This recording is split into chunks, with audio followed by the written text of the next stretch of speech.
One thing I've said for a while now that I don't like it when movies are based off of something else or supposed to be like a remake of something else, and then they're just doing something completely different with it. Now, I have nothing against remakes in and of itself. I think there's a time and a place for that, and I think a lot of it has to do with the fact that, just as a general rule of thumb, if you're going to remake something, usually you do it because the original was made at a time and there was certain constraints, either technological, budgetary, or whatever, just some type of constraint on it that didn't allow the actual vision of it to be completely realized that it can be realized now, or that there is something like kind of a different take you want to do on it, but while still staying faithful to the original one. Now that's kind of a tough thing to do right there, because it is definitely a tightrope about like staying faithful to it, but also being a little bit different in how they go about it. I think sometimes it can work, a lot of times it doesn't. But either way, what you have to do is you have to come at the original one with a sense of respect and reverence to it in order to do your new thing to it. And now we got this coming out where Zack Snyder confirmed his new Rebel Moon was initially conceived as a Star Wars film. I think we all know about that too.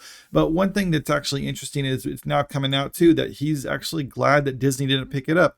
Now, going down into this article, it comes from an interview with producers Deborah Snyder and Eric Newman talking about how this was initially conceived as like a Seven Samurai type space opera, which does seem appropriate considering George Lucas was really inspired by the samurai films of Kurosawa and things like that when he conceived of Star Wars and the Jedi and things like that. I mean, obviously everyone knows that it was like samurai movies and like old adventure shows and things like that. Like Buck Rogers is kind of where the inspiration behind Star Wars was. So it makes sense when Zack Snyder wants to do something similar. That his initial thought was like, well, let's see if we can get it into a Star Wars movie. And I think that's kind of the wrong approach, because I understand from his mindset, like for this, you'll need a big budget and you're only going to get a budget for something like this if you have a studio that's, I don't know, kind of has faith in it. And usually they only have faith in something that has an established name behind it, like Star Wars.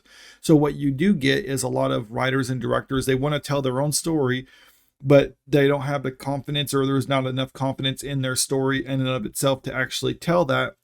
So what you do have is people like, okay, well, I'm going to just piggyback off something else, just kind of give it like a veneer of what the original IP is, and then use it to tell my own thing. And I think that's the wrong approach to it, because in all honesty, when you do that, you might have a property that would actually stand pretty well on its own, but since it's going to be compared to something else and be tied to something else, you have to stick with that. And from what they're saying in this one right here in this article, that they're actually glad that it didn't get picked up by Star Wars, but they did get picked up by Netflix.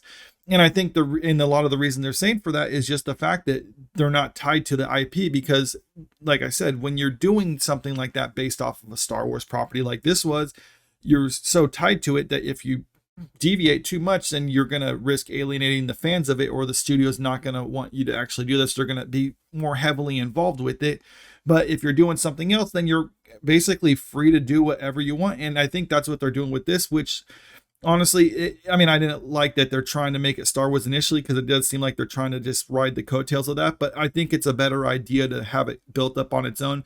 You compare that to other Disney stuff lately, like the new Snow White one, which has obviously gotten a lot of controversy in recent months, because it's come out that not only did the actress not like the original one, but she actually doesn't like this. Yeah, I mean, well, yeah, she was scared of it first and foremost, and then also she just didn't like the story and thought it was very like dated and things like that. But the problem is they're basing it off of the Disney Snow White, and the thing is, Snow White is a public domain story. They could have told it however they wanted. I mean, there's basic things of that they have to do with it, but you can do anything, or you can do a lot with it. There's a lot of leeway. I mean, in the story they want to tell, they probably could have told that under the Snow White style or Snow White story, but instead they tried to piggyback it off of the Disney one. I mean, even though this is a Disney produced movie, I can see why they're trying to piggyback it off. But I mean, they could have made it clear from the get-go, like, we're not trying to be the Disney one or whatever. This is a different take of Snow White, kind of like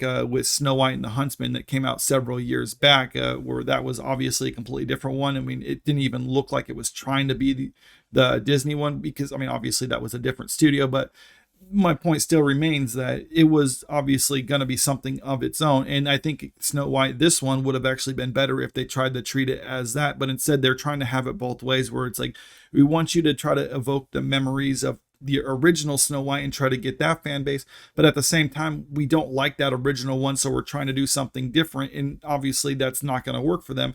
I'm curious what happens with Rebel Moon though, because by the trailer it does look like it could be decent, and I definitely see Star Wars influence to it, but at the same time it is something of its own, which if you would have just told this story in a Star Wars universe, it probably would have been too different for it to actually be felt like a Star Wars movie, or at least the Star Wars aspect to it would have just been a paint job that really wouldn't have fit.